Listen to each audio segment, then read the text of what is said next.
Hi mga kabayan! It's me, Catherine, and today we are talking about one of the most asked questions ever. How long do you need to stay in Spain to become a citizen as a Filipina or a Filipino?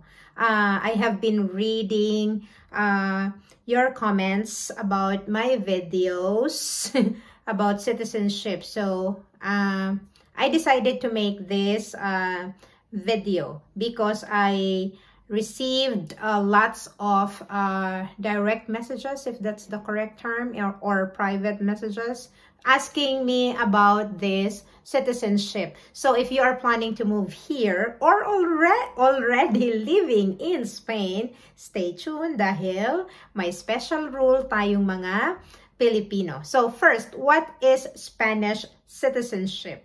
Spanish citizenship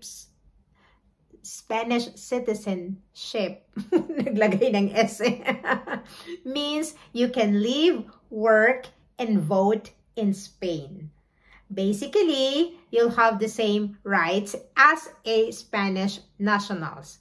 But before that, you need to stay here legally for a certain period. Because, okay, for example, lots of our kababayans also here in Spain, they already,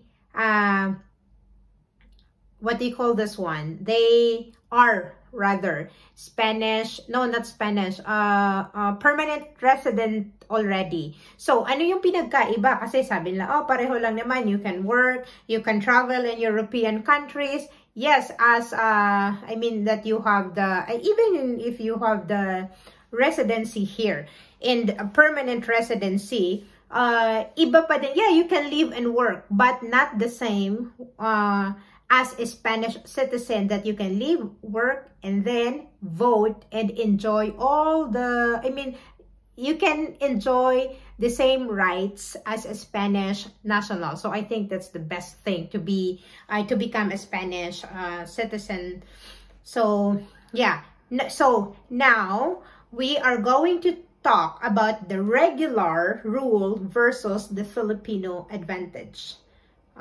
So normally foreigners have to stay in Spain for 10 years before they can apply for the citizenship. So imagine if you're a German, Italian, or whatever, even European. So they have to stay here 10 years before they can apply the Spanish citizenship. But, pero, good news kabayan, dahil Filipinos have a special agreement with Spain. So, we only need to live here in Spain 2 years legally. Paulit-ulit kong sinasabi yan, 2 years legally before applying for citizenship. That means you have a residence permit or a working permit.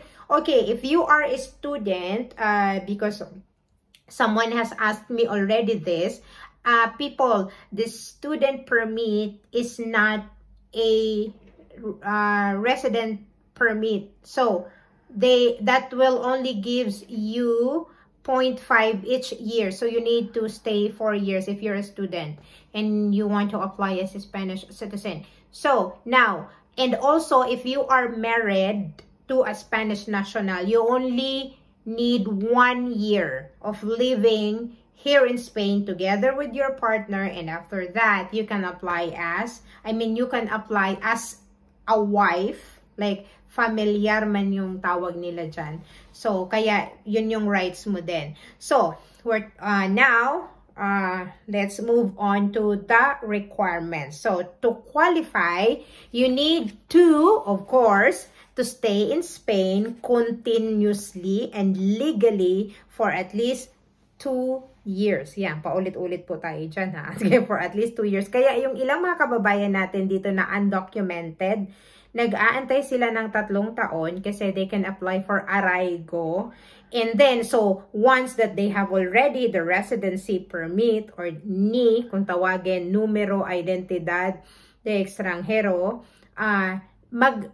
once that they have that, so they will just wait for 2 years and then they can apply already for the Spanish citizenship. Hindi yung, o kabayan, pang 5 taon ko na ngayon, pwede na ba akong mag-apply pero undocumented ka? Kasi 2 years na. Ang sabi kasi legally. So, dapat legal ka po. Have a valid residency permit, katulad po ng sinabi ko, diba? Either you have residency, working permit, o kung ano man yan, basta legal yung dokumento mo. And then, of course, you have to show good conduct. That means no criminal record.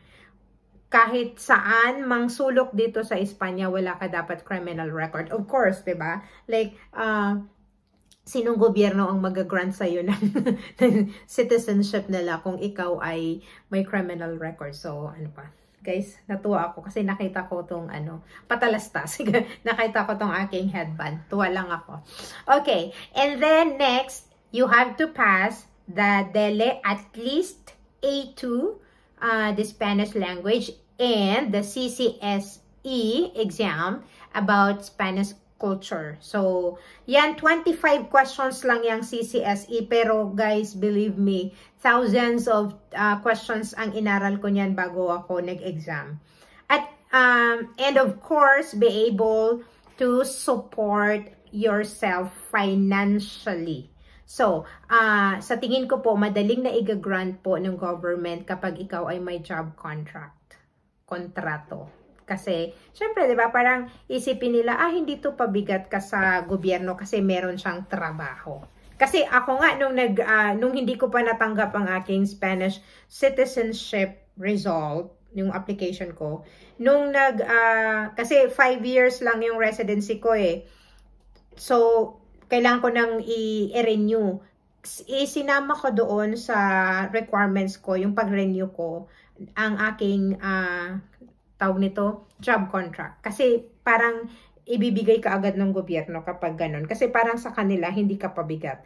And, of course, be able,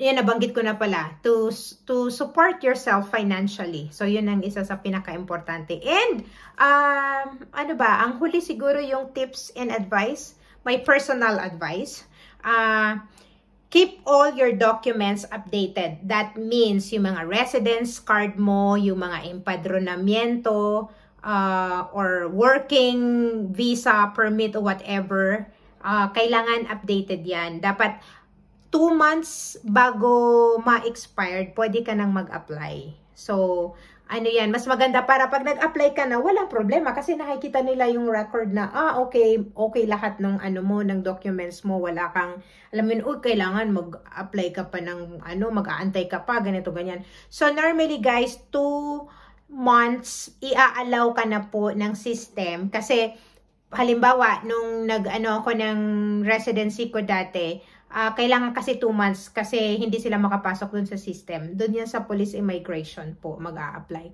Tapos syempre yung empadronamiento mo, dapat maganda yung record mo para makikita yan nila. So walang sabit ika nga. And then start learning Spanish early. Trust me, it helps a lot. Kasi katulad yan, kailangan mo at least A2 level, 'di ba? So may speaking yung exam. Kaya malaking tulong yan. At bukod pa doon, nasa inyo yan kasi yung iba kumukuha sila ng lawyer para mag-asikaso ng kanilang Spanish citizenship application. Yung iba nagbabay sila 400 hanggang, mayroon akong isang kababayan na nagsabi sa akin, 1,000 mahigit binayad niya. So, pero ang abogado na lahat nag-aasikaso. But then to me, that's a lot of money. So, ang lola nyo walang pambayad. Charot. Kaya DIY lang ang lola nyo. Mas gusto ko din kasi ng pag ginagawa ko yung mga ganito, natutuwa ako kasi I have knowledge about these things and etc. etc. And while I am asking different offices, also, aside from may natutunan ako, may nakikilala akong mga mabubuting tao. Tapos, the next time na meron akong gagawin, alam ko na kung kanino ako lalapit. Diba? And maybe also you can join Filipino groups or associations here in Spain because they often share helpful info about the process. So, like me, ang dami na pong kababayan natin na nagtatanong sa akin, nag-message ko, Kathy, napanood ko yung video mo, kailangan ko bang ganito, kailangan ko mayan. So, pag wala pa ako sa trabaho, I normally reply. So, hindi agad-agad, depende kung ako ay natutulog or ako ay nasa trabaho. But then, I tried my best na masagot po ang inyong mga katanungan. Kasi I'm happy to help. Ika nga. So, there you go mga kabayan. Just 2 years of legal residence and you can apply for Spanish citizenship. If you found this helpful, don't forget to like, comment, subscribe, and share for more tips about life in Spain as a Filipina. Salamat sa panonood! Hasta luego!